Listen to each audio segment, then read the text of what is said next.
ప్రతి సందర్భం ప్రత్యేకం, ప్రతి సంబరం శాశ్వతం. మీ one stop shopping destination Mysore Saree Udyog. ప్రస్తుతం మనతో పాటు ఉన్నారు ప్రముఖ అనలిస్ట్ కేతిరెడ్డి జగదీశ్వర్ రెడ్డి గారు. ఒకసారి ఆయనతో మాట్లాడదాం. అటు తమిళనాడు రాజకీయాలు, ఇటు పశ్చిమ బెంగాల్ రాజకీయాలు అన్నీ కూడా ఆయన అడిగి తెలుసుకుందాం. నమస్తే అండి. నమస్తే. ఎవ్వరు ఊహించనిదండి. కేవలం సుమన్ టీవీ మాత్రమే ఫస్ట్ నుంచి కూడా విజయే సీఎం అవుతారు, టీవీకే గెలుస్తుంది అని చెప్పినటువంటి పరిస్థితి. ఈ పరిస్థితుల్లో మనం ఎక్కడ ఎగ్జిట్ పోల్స్ కూడా ఈవెన్ ఒక్కటి తప్పించి ఎగ్జిట్ పోల్ ఏది కూడా విజయ్కి ఇవ్వలేదు. అలాంటిది అనూహ్యంగా విజయ్ రావటం ఈరోజు సింగిల్ లార్జెస్ట్ పార్టీగా ఎదిగినటువంటి పరిస్థితి. చాలా తక్కువ సమయంలో అప్పట్లో ఎన్టీ రామారావు గారు, మళ్ళీ ఇప్పుడు విజయ్ అని అందరూ అంటున్నారు. మీరేమంటారు? ఇప్పుడు యాక్చువల్గా అండి, తమిళనాడులో ఫస్ట్ నుంచి పొలిటీషియన్స్ అందరూ కూడా సినిమా బేస్ ఉన్నోళ్ళే. అన్నాదురై కాడి నుంచి తీసుకుంటే అన్నాదురై అయితేమి, ఎంజీఆర్ అయితేమి, అదేవిధంగా కరుణానిధి అయితేమి, అదేవిధంగా జయలలిత అయితేమి, వీళ్ళే పరిపాలిస్తున్నారు. అక్కడ సినిమా వాళ్ళకి ఒక ట్రెండ్ ఉంటుంది జనరల్గా. అది ఎవరు ఊహించలేకపోయారనమాట. ఎందుకు ఊహించలేకపోయారంటే, ఆంధ్రాలో చిరంజీవి గారు ఎన్నికల్లో ఫెయిల్ అయ్యారు కదా, అదేవిధంగా పవన్ కళ్యాణ్ కూడా 2019లో ఫెయిల్ అయ్యారు కదా. ఇప్పుడు అక్కడ మన కమల్ హాసన్ కూడా ఫెయిల్ అయ్యాడు కదా. అక్కడ తమిళనాడులో ఎన్నికల్లో కమల్ హాసన్ కూడా అన్ని ఓట్లు రాలేదు కదా. ఇవన్నిటి దృష్ట్యా దీని మీద పెద్ద కాన్సన్ట్రేషన్ ఎవరు చేయలేదు. 20 సీట్ల కంటే రావన్నారు. 20 సీట్ల కంటే రావు, అది ఇది అని అన్నారు. కానీ బేసిక్గా ఏంటంటే, గ్రౌండ్ రియాలిటీ ఏంటంటే, ఎప్పుడు కూడా అక్కడ రాజకీయాలు ఎట్లుంటాయంటే కక్షపూరితంగా ఉంటాయి. 1 by 1 వీళ్ళు వస్తే వాళ్ళని జైల్లో వేస్తారు, వాళ్ళు వస్తే వీళ్ళని జైల్లో వేసేవాళ్ళు. అంతకుముందు ఏడీఎంకే డిఎంకే మధ్య ఉన్న పోరులో కరుణానిధిని ఆమె జైలుకి పంపిస్తే ఆమెను జైలుకి పంపించేవాళ్ళు. లాస్ట్కి ఆయన వేసిన కేసే అది. లాస్ట్ ఆమె జైల్లో ఉండి చూసారా ఆ కేసు, ఆదాయానికి మించిన ఆస్తుల కేసు కూడా జయలలితది. ఆయన ఏపిచ్చిన కేసే అది. కాబట్టి ఏంటంటే అలా టగ్ ఫైట్గా నడుస్తూ ఉండేది. అందుకే ఒకసారి ఒకరు ఉంటా ఉండేవాళ్ళు. ఇట్లాంటి అవకాశం అనేది ఏంటంటే సడన్గా చేంజ్ అయింది. ఎట్లా చేంజ్ అయిందంటే, స్టాలిన్ స్టైల్ మార్చుకున్నాడు. ఇలాంటి కక్షపూరితం కాకుండా జయలలితను పొగుడుతా, అమ్మ క్యాంటీన్లని పేరు ఉంటే తీసేస్తామని మన ఈ గవర్నమెంట్ వాళ్ళు అంటుంటే, అవన్నీ వద్దు, ఉంచండి, ఆమె పేరు ఉంచండి, ఆమె ఉండాలా, అది ఉండాలా, ఇది ఉండాలని ఇట్లా కొంచెం ఒక న్యూ టైపు ఒక పాలిటిక్స్. ఇంకా వాళ్ళ కొడుకన్నా ఇంకా ఈ సనాతన ధర్మం మీద వైరస్ లాంటిది ఇట్లాంటి మాటలన్నా మాట్లాడున్నాడు. కానీ ఒక సమభావంతో ఎవరిని కూడా, ప్రతిపక్షాన్ని సైతం ఎప్పుడు కూడా విమర్శించిన పాపాన్ని పోలా అతను. మొన్న ఎలక్షన్ అప్పుడు ఈ డీలిమిటేషన్ మీద మాట్లాడాడు ఆ రకంగా. కాబట్టి స్టాలిన్ మీద అందరికీ నమ్మకం ఉంది, ఏదో రకంగా వస్తాడేమో అని చెప్పి ఫీలింగ్. ఎందుకంటే బేసిక్గా వాళ్ళకి ఎట్ట లేదన్నా, ఎలా ఉన్నా వాళ్ళు చాలా వీక్గా ఉన్నారన్న పరిస్థితిలో కూడా 30% పోల్ అవుతాయి ఓట్లు. కాంగ్రెసు ఒక 21 పార్టీల కూటమి, అది ఇప్పుడు ఏర్పడిన కూటమి వచ్చి 21 పార్టీలు. కాంగ్రెస్, వీసీకే, ఇంకా హిందూ ముస్లిం లీగ్, ఇంకా అన్ని లీడింగ్ పార్టీలు అనమాట. ఇన్ని పార్టీలతో అతను ఏం చేశాడు, అతనికి సీట్లు తగ్గించుకొని వాళ్ళకి సీట్లు పెంచి అలా పోయాడనమాట. అది రాజకీయంలో ఒక భాగం అనమాట. జయలలిత పార్టీ వాళ్ళు చాలా దూరం ట్రై చేశారు, ఎన్నో రకాలుగా ట్రై చేశారు విజయ్ని కలుపుకోవాలని. వాళ్ళకి తెలుసు వాళ్ళకి కష్టం వస్తుంది అని చెప్పేసి తెలుసు. ఎందుకంటే బీజేపీ సెంట్రల్ నాయకత్వానికి అంతా తెలుసు కదా.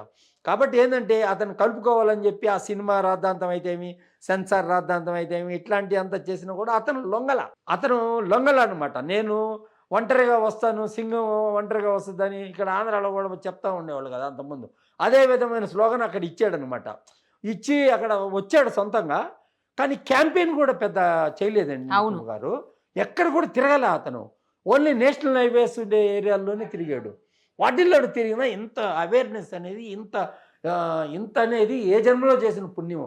ఒక రకంగా చెప్పాలంటే ఏంటంటే చెప్పంటారు, రామారావు గారితో పోల్చేశారు మీరు.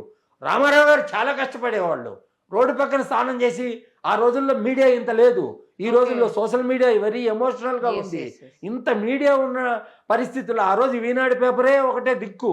ఈనాడు పేపర్లోనే రామారావు గారి గురించి, ఆయన పక్కన రోడ్డు పక్కన స్నానాలు చేసేది, టీ అంగళ్ళల్లో టీ తాగేది, అవి వేసి అలా చేశారు. ఆయన ప్రతి దగ్గర కవర్ చేశాడు. రామారావు గారు లాగా ఇతను గారు చేసి ఉంటే ఇంకా కొంచెం ఎక్కువ సీట్లు వచ్చాయి ఈ లెక్కన. రామారావు గారికి ఆ రోజు ఎన్ని వచ్చినాయి? 202 వచ్చినాయి, 202 వచ్చినాయి. కాంగ్రెస్ అత్యంత బలమైన పార్టీ, ఇక్కడ నడుపుతున్న కాంగ్రెస్ పార్టీ 202 సీట్లు ఆయనకు వచ్చినాయి. కాబట్టి ఏంటంటే అక్కడ ఉన్న 232లో ఈరోజు అతను కానీ కొంచెం కష్టపడి ఉన్నాడు అనుకోండి, కొన్ని ఈక్వేషన్స్తో కొంతమందికి అప్పటికి కాంగ్రెస్ వాళ్ళు ట్రై చేశారు ఓకే. ఏదే అలయన్స్ కోసం. కాంగ్రెస్ వాళ్ళు ట్రై చేశారు. కాంగ్రెస్ వాళ్ళతో ఏదో ఉంది అంటే ప్రశాంత్ కిషోర్ అనే అతను ఇతనికి చెప్పాలి, ఇతనికి అడ్వైజర్ విజయ్కి. ప్రశాంత్ కిషోర్ అని ఇక్కడ ఆంధ్రాలో చేసేవాడు కదా, ఐప్యాక్ అని టీం ఉంది కదా, వాళ్ళు ఇచ్చిన నినాదం ప్రకారం ఈ సింగం సింగిల్గా వస్తుంది అనేది వాడి స్లోగనే. ఇక్కడ జగన్మోహన్ రెడ్డికి కూడా అదే ఇప్పించాడు, ఇక్కడ ఆంధ్రాలో కూడా ఇప్పించాడు కదా, ఒంటరిగా వస్తుంది అవన్నీ అతను ఇప్పించిన స్లోగన్సే. అది కానీ ఇది కానీ ఇలా ఊరికి ఈ కరూరు ఇన్సిడెంటు జనాలు వచ్చి పైన పడి 41 మంది చనిపోవడము, ఆ తర్వాత సెంట్రల్ గవర్నమెంట్ అయితేమి, ఆ తర్వాత గవర్నమెంట్లు అయితేమి ఏ రకంగా జనవరి 14వ తారీఖు సినిమా రిలీజ్ కావాల్సిన సినిమా భగవంత్ కేసరి అనే సినిమాని ఇక్కడేమో రిలీజ్ అయిపోయింది సినిమా, అక్కడ రిలీజ్ కాల. జననాయకన్ ఇదే భగవంత్ కేసరి రీమేక్. అవును. అయినా కూడా పొలిటికల్ సెటైర్ ఉందని చెప్పి ఆ ఉద్దేశంతో ఆ సినిమాని కూడా అడ్డుకున్నారు. ఇవన్నీ ఏంటంటే యూత్ మీద ఎక్కువ ప్రేరేపిస్తుంటారన్నమాట. దీని ముందు నుంచి ఒక బీజాలు వేసుకుంటూ వస్తున్నాడు అతని జయలలిత అలా అణగొట్టి ఉండింది, లేకపోతే ఎప్పుడో వచ్చేవాడు రాజకీయాల్లో. జయలలిత వల్ల లేట్ అయింది. తలేవర్ అని ఒక సినిమా తీశాడు ఇతను, ఆ సినిమా రిలీజ్ కాకుండా చేసింది ఆమె. ఆ సినిమా రిలీజ్ కాకుండా ఆపేసింది. రాజకీయంగా అతను వస్తున్నాడు అని. తలేవర్ అంటే నాయకుడు అని అర్థం. ఆ అర్థం ఈడి నాయకుడేంటి, నేను ఇక్కడ నాయకురాలనుంటే అన్న పరిస్థితుల్లో అంత చాలా ఇబ్బంది పెట్టి ఆ సినిమా రిలీజ్ కాకుండా అట్లా చేసి ఇట్లా చేసింది. ఆ తర్వాత ఇతను 2-3 సినిమాల్లో ఒక సందేశాలు ఉంటాయి చూడండి, కావాలంటే ఓటేసేదానికి వస్తాడు అమెరికా నుంచి, పెద్ద కోటీశ్వరుడు, అతను ఓటు వేరే వాళ్ళు వేశారు, దానిపైన ఒక సినిమా ఉంటుంది అతన్ని. అట్లాగా ప్రతి ఒక్క సినిమాలో ఉమెన్ టచ్ ఉండేటట్టు కొన్ని సినిమాలు తీశాడు. కాబట్టి ఏంటంటే యూత్కి కొత్తదనంగా ఇతను ఏమైనా చేస్తాడేమో అని ఒక అట్రాక్షన్ ఉందన్నమాట. 2 ప్రభుత్వాలను చూశారు, ఏడీఎంకేని చూశారు, డిఎంకేని చూశారు. మనం కూడా ఎక్స్పెక్ట్ చేయలే, ఎందుకంటే మనం ఎక్స్పెక్ట్ చేయలేదంటే ఎక్స్పెక్ట్ చేయనియే కదా జరుగుతాయి రాజకీయాల్లో. ఏంటంటే ఇట్లాంటివే జరుగుతాయి కదా. మన నరేంద్ర మోడీ గారు ఇప్పుడు 12 సంవత్సరాల నుంచి ఈ భారతదేశానికి ఇలాగే ఉంటాడు అని ఎక్స్పెక్ట్ చేశారు, చేయలేదు కదా. లాస్ట్ టైం లేదు ఇండియా కూటమి వస్తుంది అది ఇది అని అన్నారు కదా. కాబట్టి ఎక్స్పెక్ట్ చేయని జరుగుతాయి అనమాట. ఇదేంటంటే వన్స్ అగైన్ ఏంటంటే అతను మంచి పరిపాలన అందిస్తాడా లేదా, ఎవరితో అతను అండర్స్టాండింగ్లో పోతాడు, ఏ రకంగా పోతాడు అనేది మనం రాబోయే రోజుల్లో చూస్తాం. ఎవరితో పోవాలా, ఇప్పుడు ఏడీఎంకేతో పోవాలా అంటే అతను ముఖ్యమంత్రి అభ్యర్థి, అతను ముఖ్యమంత్రి కావాలన్న వాళ్ళే కదా ఉంటారు. ఇప్పుడు ముఖ్యమంత్రి అభ్యర్థి కదా, అంటే వచ్చిన సీట్లను బట్టి ఉంటుంది కదండి డెసిషన్ అనేది. అవసరాన్ని అవుతారా కింగ్ మేకర్ అవుతారా అనేది అవసరాన్ని బట్టి ఉంటుంది. ఎట్లా చెప్పమంటారా, ఇప్పుడు దేవగౌడ ఉన్నాడు, ఆయనకి ఎన్ని సీట్లు ఉన్నాయి, ఆయన ఆ రోజు దేశానికి ప్రధానమంత్రి అయ్యాడు కదా. ఆయన దగ్గర ఉండే ఐటమ్ ఉంటేనే కదా అవుతారు. ఈయనకి కావాల్సింది 118 ఈజ్ అ మ్యాజిక్ ఫిగర్. అతనికి అంత తగ్గినాయి అనుకోండి, ఎవరెవరు కావాలన్నప్పుడు వాళ్ళు డిమాండ్ చేస్తారు. 2.5 years సీఎం. ఈ సిస్టమ్ అలాంటిది ఏదైనా ఉండొచ్చు, ఎందుకంటే అది కూడా ఏడీఎంకే వాళ్ళ పొత్తుతో పోతే ఆ రకంగా ఉంటుంది. డిఎంకే అయితే అడగకపోవచ్చు.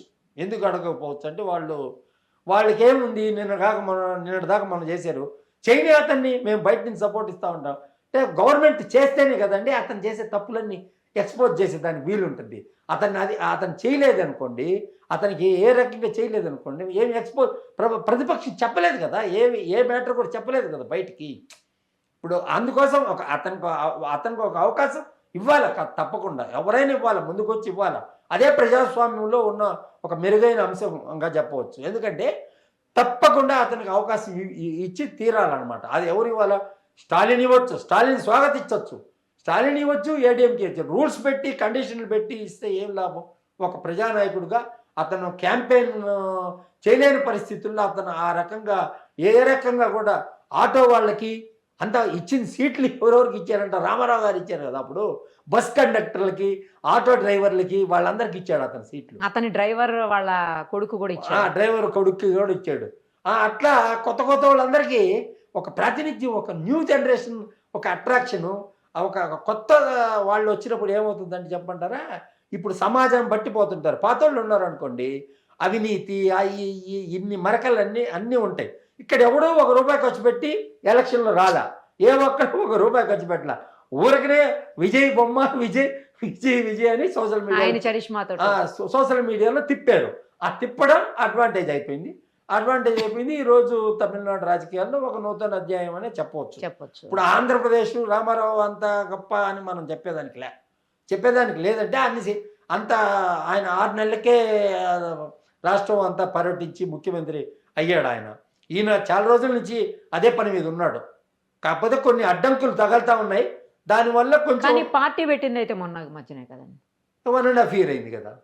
రామారావు గారు పెట్టంగానే కదా ఊళ్ళు బయలుదేరాడు. అవును, గాంధీ అక్కడ ఇక్కడ అసెంబ్లీలో పెట్టి మీటింగు అక్కడ అనౌన్స్ చేసి తెలుగుదేశం అని చెప్పి జనాల్లోకి వెళ్ళాడు కదా. Ramarao short period. రామారావు గారు 9 నెలలే కదా. 9 నెలలే. ఈయన చాలా రోజుల నుంచి ఉన్నాడండి, చాలా రోజుల నుంచి ఉన్నాడు. కాబట్టి ఏంటంటే అతన్ని అందరం కూడా ఇప్పుడు మనకేమి ఇప్పుడు ముఖ్యమంత్రులతో ఉన్నారంటే మనది తీరని సమస్య అది. కోర్టు ఆర్డర్ వచ్చినా ప్రభుత్వం ఏమో పరిగణించడం లేదు. ఏది తెలుగు చదువుకునే విధానము అదంతా అతను వాళ్ళ వల్ల కాదనమాట. ఎందుకంటే చేయలేరు.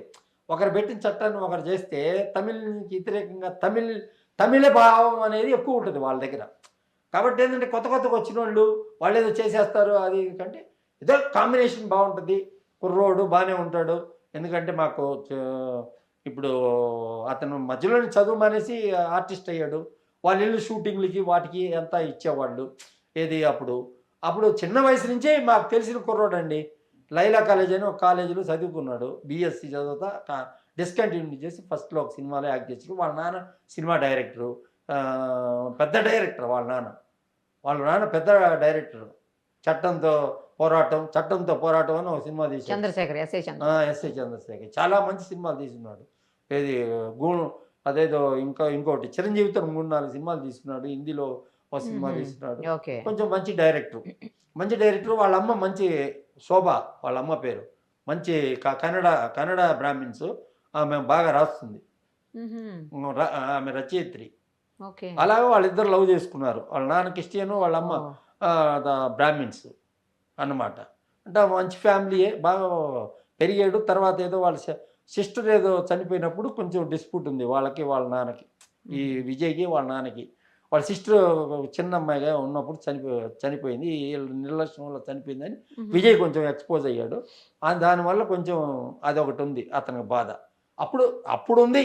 ఇప్పుడేమో ఉందా లేకపోయినా కొడుకు ముఖ్యమంత్రి అయ్యాడు.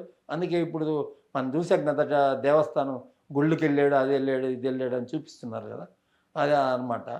కాబట్టి ఏంటంటే తమిళనాడు రాష్ట్రంలో ఇప్పుడు నేను అనుకోవడం 2 కాన్స్టిట్యున్సీల్లో గెలిచాడు అనుకోండి. 2 ఉన్నాయి కదా. ఇప్పుడు పెరంబూరు, అక్కడ తిరుచిలో ఉన్నాయి. ఒక కాన్స్టిట్యున్సీలో త్రిషాని నిలబెడతాడు. ఖచ్చితంగా త్రిషాని ఒక కాన్స్టిట్యున్సీలో నిలబెడతాడు. లేదంటే రాజ్యసభ కన్నా పంపిస్తాడు. ఎట్లా అంటే చెప్పంటారు, రిప్రజెంటేషన్ ఉండాలి కదా. ఇంగ్లీష్ భాష అది ఇది వచ్చిన వాళ్ళు రాజ్యసభకి ఎందుకు పంపిస్తారు? జయలలితను ఆ రోజు ఎంజీఆర్ గారు పార్టీ సెక్రటరీ చేసి ఆమెకి రాజ్యసభ పంపించాడు. అక్కడికి కేంద్రంలో ఇందిరాగాంధీతో వాళ్ళతో రిప్రజెంట్ చేసేదానికి ఇంగ్లీష్ బాగా మాట్లాడతారు కదా. ఇప్పుడు త్రిష ఉంది, అమ్మాయి మలయాళపు అమ్మాయి, మలయాళ బ్రాహ్మిన్స్ అమ్మాయి. ఆ అమ్మాయిని పెళ్లి చేసుకుంటానని మనం చెప్పాడు కదా. అతనే ఓపెన్గా చెప్తున్నాడు కదా. ఆ అమ్మాయి వాళ్ళ భార్యకి కూడా సెటిల్మెంట్ 250 కోట్లు అని చెప్పేది కూడా చెప్పాడు కదా. అతనే చెప్పాడు, స్టేట్మెంట్ ఇచ్చాడు కదా. కాబట్టి త్రిషాని అతను పెళ్లి చేసుకుంటాడు. ఈరోజు ఆ అమ్మాయి అందుకోసమే ఆ అమ్మాయి ఈరోజు ఆయన జీవితంలో ఒక మధుర ఘట్టం అని చెప్పి అందరూ ఈ జ్యోతిష్యులు కూడా చెప్పారు కదా. ఈ నిలబడిన అందరి గ్రహాలు బాగలేవు, ఒక్క విజయ్కి రాజయోగం ఉంది అని చెప్పారు చెన్నైలో చాలామంది జ్యోతిష్యులు కూడా. ఎవరు నమ్మలా. ఏంటంటే ఒక పక్క ఏదో పెద్ద మేధావులైన ఈ సంస్థలన్నీ, ఈ ఎలక్షన్ ప్రిడిక్షన్ ఇచ్చే సంస్థలన్నీ డిఎంకేకే ఎక్కువ వస్తాయి అని అన్నారు. నేను కూడా ఏమని చెప్పాను, నేను కూడా చెప్పా. ఎందుకంటే చంద్రబాబు నాయుడు గారు ఆ రోజు ముఖ్యమంత్రి అయ్యారు కదా. చంద్రబాబు నాయుడు గారు ముఖ్యమంత్రి కాకుండా పోయేదానికి ఎలా చిరంజీవి ఎలా అడ్డం అయ్యాడో అలాగా ఇతను ఇక్కడ అడ్డమేమో బీజేపీ ఏడీఎంకే పార్టీలు అధికారంలోకి వచ్చే పొజిషన్లో ఉన్నప్పుడు ఇతను అడ్డమేమో అలాంటి పరిస్థితుల్లో యాంటీ ఇన్కంబెన్సీ ఓట్లన్నీ అతను పడితే అతను ముఖ్యమంత్రి అవుతాడు అని అనుకున్నాం. కానీ ఇంత అత్యుత్తమైన అద్భుతమైన మెజారిటీ వస్తుందని ఎవరూ ఊహించలేదు. ఇండియా టుడే మై యాక్సిస్ ఆయన ఎలా ఊహించి చెప్పగలిగాడో తెలియలేదు. కానీ అదే సోషల్ మీడియా మాత్రం దానిపైనే ఉంది.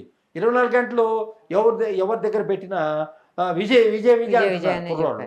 మీరు చెప్పారు సుమన్ టీవీ నుంచి, మీరు చెప్పారు విజయ్ అని. అంటే ఏం బేస్ చేసి చెప్తారు? అదే కదా, అదే సర్వే. అదే విధంగా కౌంటింగ్ పెట్టారు. టక్కంటే ఒక్క నిమిషంలో 3 పార్టీలు ఉంటాయి, దేనికి ఎక్కువ అనేది వేస్తానే పోల్ మాదిరిగా పెడితే అన్ని అతనికి వచ్చినాయి. ఇవన్నీ ఏముందిలే, చిన్నపిల్లలు కదా. ఈ చిన్నపిల్లలు మనం చేరారు 27 లక్షల మంది కొత్త ఓటర్లు. ఇది ఎస్ఐఆర్ కింద 47 లక్షలు తీసేస్తే కొత్త ఓటర్లు 27 లక్షల మంది చేరారు. 27 లక్షల మంది ఇంకొక 25 అవుతుందేమో అని అనుకున్నారే కానీ ఇది ఒక ప్రపంచంలాగా ఆడవాళ్ళు మొత్తం వేసారు. అందరినీ ఏపించారు కుర్రోళ్ళు, పిల్లకాయలు వాళ్ళ తల్లిదండ్రులని ప్రోద్బలించి వేయించారు ఓట్లు. ఇది విజయ్కి వేయాల కంపల్సరీ అని వేయించారు. నాకు తెలిసిన వాళ్ళు చెప్పారు, ఇప్పుడు మాట్లాడుతుంటే చెప్తున్నారు కదా, మా ఇంట్లో 6 ఓట్లు ఉంటే మేము 3 విజయ్కి వేసాము, 3 డిఎంకేకి వేసాము అని చెప్తున్నారు. అట్లా వేస్తామని చెప్పి ఒప్పుకున్నాము మా పిల్లల దగ్గర, మా పిల్లలు పట్టుకొని వదిలిపెట్టలేదు అని చెప్పి చెప్తున్నారు. కాబట్టి ఇది ఒక రకంగా చెప్పాలంటే ఇది నూతన అధ్యాయమనే చెప్పాలి. చాలా రోజులు, చాలా గ్యాప్ తర్వాత ఎప్పుడు రామారావు గారు ఎప్పుడు ఇట్లాంటి రాజకీయ పార్టీ సినిమా రంగం నుంచి వచ్చింది. 57 సంవత్సరాలు అయిపోయింది. 57 సంవత్సరాలు అంటే రామారావు గారు వచ్చింది తక్కువ, కానీ ఎంజీఆర్ అన్నదరే వాళ్ళు వచ్చి ఇప్పుడు 57 సంవత్సరాలు అయింది. రామారావు గారు 83లో వచ్చారు, 83లో వచ్చాడు. 84లో పడగొడితే మళ్ళీ 84లో మళ్ళీ ఎలక్షన్ జరిగింది. మళ్ళీ సేమ్ నెంబర్సే వచ్చినాయి, 202 వచ్చినాయి మళ్ళా కూడా. సో భాస్కర్ రావు గారు లేనిటప్పుడు జరిగిన ఎన్నికల్లో కూడా వచ్చినాయి. కాంగ్రెస్కి ఒక 10 తగ్గినాయి. ఫస్ట్ కాంగ్రెస్కి 60 వచ్చినాయి. ఇప్పుడు దీని పరిస్థితి ఏంటండి? మనం పశ్చిమ బెంగాల్ మమతా బెనర్జీ ఆల్రెడీ సర్దుకుని వెళ్ళిపోతున్నటువంటి పరిస్థితి ఉంది. తీవ్రమైన వ్యతిరేకత వచ్చింది అక్కడ ఆమెకి, ఆమె పట్ల, ఆమె పాలన పట్ల, అక్కడ జరుగుతున్నటువంటి అరాజకాల పట్ల, అన్నింటి పట్ల. అందుకే ఇంతటి ఆమెకు ఉద్వాసన పరిగే పరిస్థితి వచ్చింది, ఇంతటి మెజారిటీ బీజేపీకి వచ్చిందని అంటున్నారు. మీరేమంటారు? పశ్చిమ బెంగాల్లో నేను మమతా బెనర్జీతో పాటు పనిచేశా యూత్ కాంగ్రెస్లో. ఓహో. ఆమె జనరల్ సెక్రటరీ, నేను జాయింట్ సెక్రటరీగా ఉండేవాళ్ళం ఆల్ ఇండియా యూత్ కాంగ్రెస్లో. ఎప్పటి నుంచో మేము చూస్తాం ఆమె కొంచెం రచ్చ క్యాండిడేటే. అప్పుడు కూడా కాంగ్రెస్లో ఉన్నప్పుడు రచ్చ ఎక్కువ చేసేది.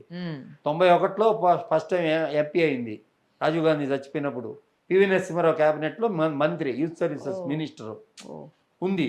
మధ్యలో ఆమె ఏం చేసిందంటే, ఆమె వెస్ట్ బెంగాల్లో కాంగ్రెస్ కంచుకోట, ఇది కమ్యూనిస్టులకి కంచుకోటగా ఉంది. జ్యోతి బస్ అనే ఆయన ముఖ్యమంత్రిగా 23 సంవత్సరాలు ఉన్నాడు ముఖ్యమంత్రిగా. ఆ తర్వాత వచ్చిన వాళ్ళని, ఆ జ్యోతి బస్ వెళ్ళిపోయిన తర్వాత బుద్ధదేవ్ భట్టాచార్య వాళ్ళని ఆ కార్యకర్తలందరినీ కూడా అనగొట్టి అలా రాజకీయంగా ఆమె అప్పర్ పొజిషన్ తీసుకుంది. ఈరోజు బీజేపీ ఏం చేసిందో ఆమె అప్పుడు సిపిఐ సిపిఎంకి ఆ విధంగా చేసింది ఆ రోజు. అంటే ఇదంతా ఏంటంటే ఒక రొటేషన్ సిస్టమ్. ఇప్పుడు 3 టర్మ్లు ఉందాం. 3 టర్మ్లు అంటే వెస్ట్ బెంగాల్లో అది వచ్చి ఒక ఉద్రేక పూరితమైన ప్రాంతం అనమాట. అది ఎట్లంటే అంతకుముందు కమ్యూనిస్ట్ వాళ్ళు పరిపాలించారు కదా, పరిపాలించిన ప్రాంతం అనే తలకి ఉద్రేక పూరితమైన ప్రాంతం. ఇప్పుడు బీజేపీ అక్కడ గెలవడం అనేది కూడా చాలా చాలా గొప్ప విచిత్రంగా చెప్పాలి. ఎట్లా చెప్పంటారా, డిఫరెన్స్ పెద్ద లేదు. డిఫరెన్స్ ఏమో పెద్ద లేదు కానీ ఓడిచ్చారు కదా, ఓటమే కదా, ఓటమే కదా.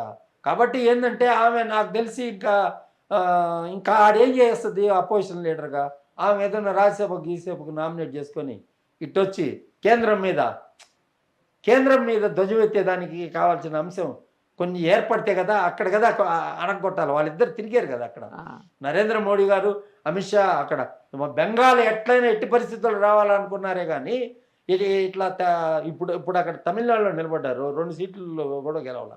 బీజేపీ 27 స్థానాల్లో కంటెస్ట్ చేస్తే 2 సీట్లు వచ్చినాయి. కాబట్టి ఏంటంటే దక్షిణాదిలో మనకు లాభం లేదు.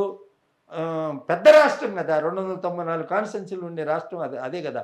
అంతకుముందు ఆంధ్ర 294 ఉండేది. మనం విడిపోయాం కాబట్టి తక్కువ ఉన్నాయి ఇప్పుడు. కాబట్టి ఏంటంటే పెద్ద రాష్ట్రం కదా, ఆ రాష్ట్రం ఏంటంటే ఆమె ఛాలెంజింగ్ లేడీ, అదొక ఫైట్, ఒక స్పిరిట్ అనమాట. ఫైట్ ఉన్న స్పిరిట్ ఉన్న ఆమె యొక్క మాటలు కానీ, ఆమె యొక్క విధానం కానీ, ఆమె ఎంపీలు కూడా అదే రకంగా పార్లమెంట్లో అదే రకంగా మాట్లాడుతుంటారు. లేడీ ఎంపీలు కూడా నరేంద్ర మోడీని సింగిల్ నేమ్తో పిలిచేవాళ్ళు వాళ్ళే. ఎప్పుడు కూడా ఎప్పుడు డిస్కషన్స్లో వచ్చేటప్పుడు పార్లమెంట్లో ఇలా ఉంటారు. కాబట్టి ఎట్లయినా అక్కడ ఒక లాక్ వేయాలా అని చెప్పి ఒక నిర్ణయానికి వచ్చినట్టున్నారు. అది ఏంటంటే ఫస్ట్ అక్కడ 3 సీట్లేనండి వచ్చింది. అప్పుడెప్పుడు మధ్యలో మొన్న లాస్ట్ టైం 77 వచ్చినాయి, 77 వచ్చినాయి. ఇప్పుడు ఈ ఫిగర్ వచ్చింది. అంటే ఇది గొప్ప విజయమే ఒక రకంగా చెప్పాలంటే. వాళ్ళేం పెద్ద ఖర్చు పెట్టరు మనలాగా. ఇప్పుడు అసలు డబ్బులు పెట్టి అంటే హంగామా ఓటుకి డబ్బులు ఇచ్చుకునేది అదంతా ఆ సిస్టమ్ ఉండదు. ఇప్పుడు జరిగిన కేరళ కానీ ఇది కానీ ఇవన్నీ కూడా డబ్బులు కాదు, చేంజ్ ఆఫ్ మైండ్. ఓకే, తెలివితేటలు. అంటే ఏంటంటే ఒకసారి ఒక అవకాశం ఇద్దాం, ఏదో చేస్తానంటున్నారు కదా, ఇండస్ట్రియల్గా డెవలప్ చేస్తానంటున్నాడు కదా, ఇక్కడ ఉండాల్సింది ఇది. ప్రతి ఒక్కడి కార్మికుడికి ఉద్యోగాలు ఉండాలా, అవి ఉండాలా. నేను ఢిల్లీని వదిలిపెట్టి ఇక్కడే నేను ఉండి ఈ వెస్ట్ బెంగాల్ని నేను డెవలప్ చేస్తానని చెప్పి ఒక మాట చెప్పాడు. కాబట్టి ఆ మాటకి అనుసంధానంలో అది జరిగిందని చెప్పవచ్చు ఒక రకంగా. రైట్ అండి. Thank you so much.